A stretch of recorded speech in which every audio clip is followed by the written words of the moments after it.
To begin with, I would like to say that I respect very much what Scapp and Hooks are getting at in their piece.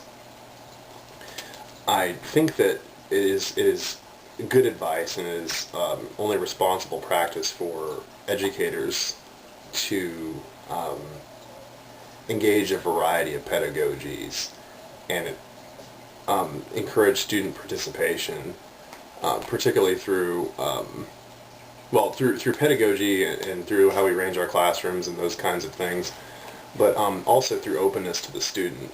And so I want to agree with them on what they said about tenure also, and about the tendency of some in the academic community to pull back from students and avoid engaging them seriously, and to treat education simply as a job or even as a career, but not as a ministry, which is what I believe education from a Judeo-Christian point of view.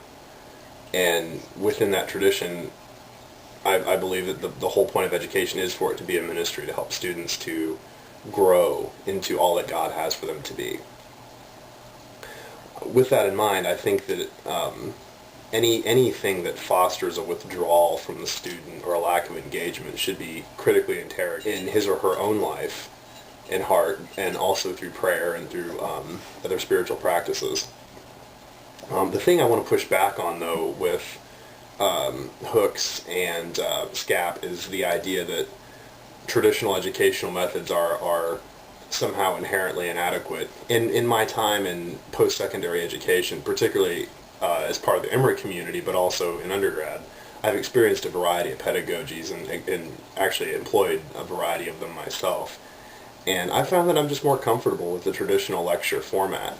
And it's not that I haven't tried out other means. I've had professors who did a good job with seminar-style learning. For example, this class, I feel like it's a type of course that lends itself to seminar, especially with the number of people that we have in our approach. But I feel like, in general, I just do well in a lecture situation. I think that authority doesn't have to be a bad thing. I think that tradition doesn't have to be a bad thing. Tradition doesn't have to equal an old white man standing up in front telling everybody how it is, by people from a variety of backgrounds. I can learn equally well from African American professors or Asian professors, or female or male. That's just the style that I prefer.